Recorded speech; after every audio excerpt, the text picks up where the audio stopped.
Hey everyone, welcome back to the channel. Today we're going to be working on my 67 Camaro and doing a little bit of carburetor work. What we're going to be focused on is taking out the 6.5 power valve that's currently in my 750 double pumper that's on the car and putting in a 4.5 power valve.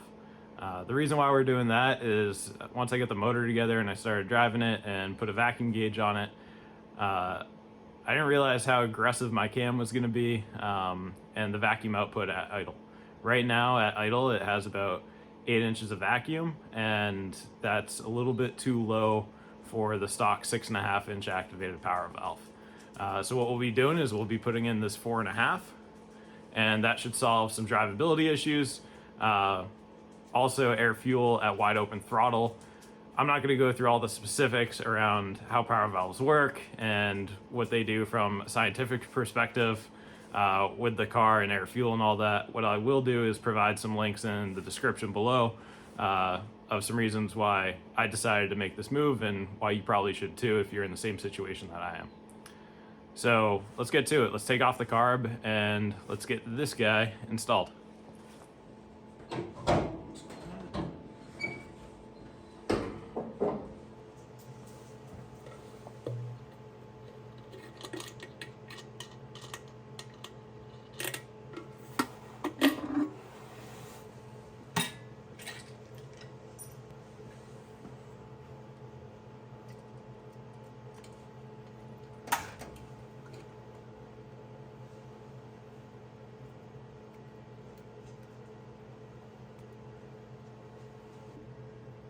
Alright, so now that the air cleaner's off, the next thing I'm going to do is take off the throttle cable bracket.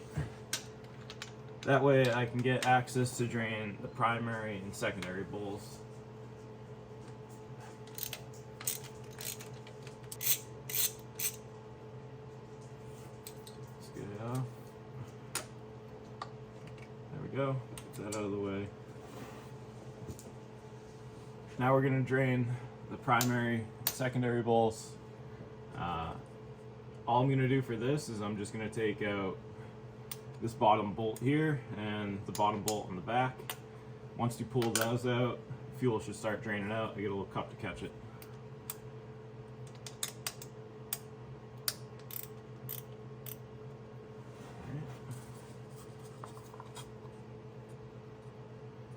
Get my hand out of the way so you guys can see.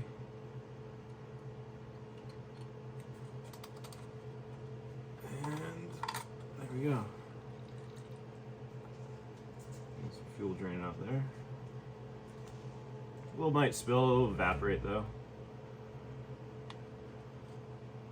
Alright, get our fuel out for the most part. Screw this guy back in. Just gonna snug him up a little bit. So I'm gonna take this off to get at the power valve.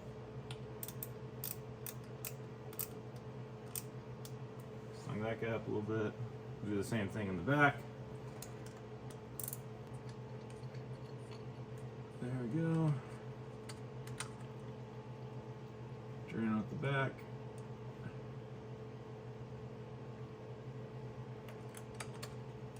And this is going to help prevent a mess when I take off the fuel line and then pick up the carb and kind of move it around. I'm not going to get as much fuel spilling out all over the place. Alright. Because that could end up all over you. And your engine. Which, not a big deal, it just makes a mess. I'm going to take off the throttle return spring. Free that up. Just get some pliers. Get it out there. Alright, next, take off fuel lines.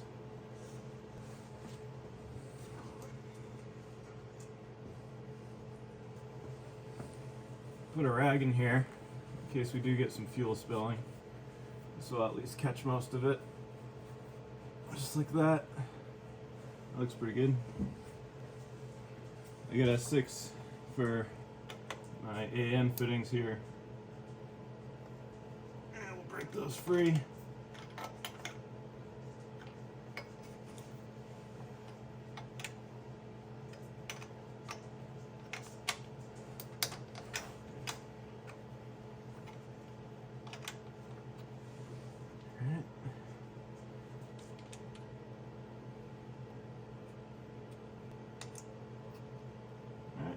pretty dry. That's good.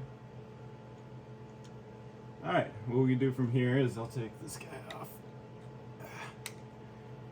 Now I should be able to take off the carb, take off 3 bolts, or 3 nuts.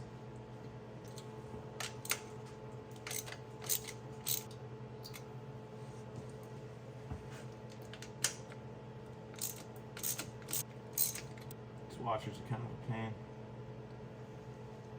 Sometimes it's helpful if you get a magnet to take the washers off. You can just put it right over the stud. And it'll snap the magnet right up. There we go. Now I should be able to take off the carb. Nice. Alright, so the first thing that anybody should do once you take off the carburetor and you get a big hole in your intake is cover that hole up. You don't want anything falling in your intake by accident. That could cause some major problems down the road, and turn what should be like a 10-minute job into maybe a weekend job, because now you got to pull off your intake or something. So to prevent any mistakes, I usually make a cardboard template that fits right over the studs and will prevent anything from falling in there. Now before we switch over and install our power valve, I did want to note, you guys may notice that I do have power brakes on this. And with the theme of this video and why I need to put in a 4.5 power valve is I'm producing 8 pounds of vacuum, or 8 inches of vacuum at idle, which the power brakes don't really even get utilized, and they're pretty soft because of the low vacuum that comes with the cam and the setup that I have for this motor. So when we switch over, I do have some Willwood boxes over there, and that's going to be another video where I convert this back to a manual brake setup. But for now, let's get our power valve installed. So we're over on our bench, and like I mentioned before, the power valve is located on the primary side of the carburetor, specifically attached to the primary metering block. So in order to get the metering block, we need to take off these 4 bolts that hold the bowl on. And then the metering block should just be able to pop right off. It's just resting on some pins, and these 4 bolts here are what hold everything together.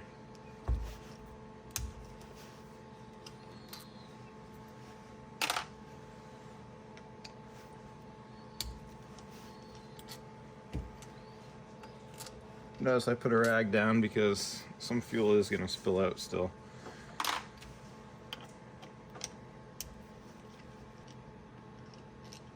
Alright, with those out, we should be able to carefully take this bowl off. Sometimes you gotta give it a little whittle.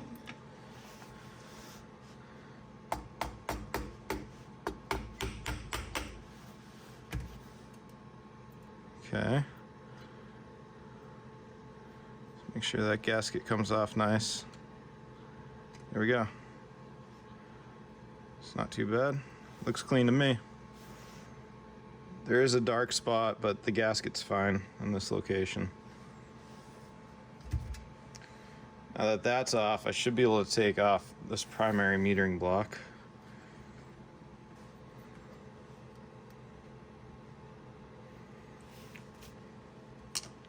You can go right in where this vacuum connection is. Give it a little pry. There we go. I'll break it free on that side. Now it should come off. Okay, there we go. That's pretty easy. And there we go. So that's our power valve right there. You'll notice that there is a 6.5 on it. And we need to install the 4.5, which this one is stamped on the side. 4.5. The hard part's over. We use the 1-inch wrench to take this off. It should come right off pretty easily.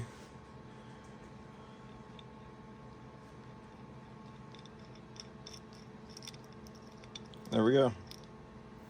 Get our 6.5 out. Still got a gasket on there, so be able to slap the other one right in. There's the 4.5. He's got a stamp on the edge. There it is, 4.5. Screw this back in. I'm going to continue to use that gasket that's in there.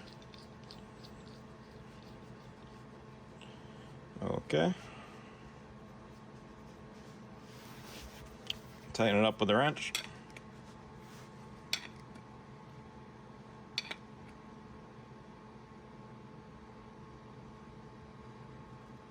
Nice and snug.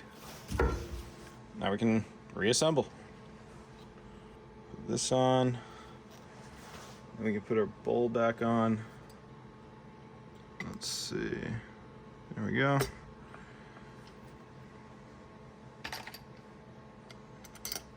Our bolts back in.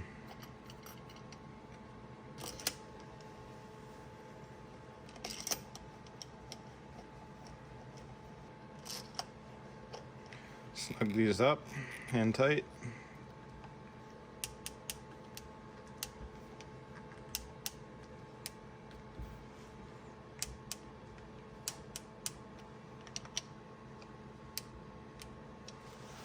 And just like that, we have our new power valve in. It was only a 10-minute job, really.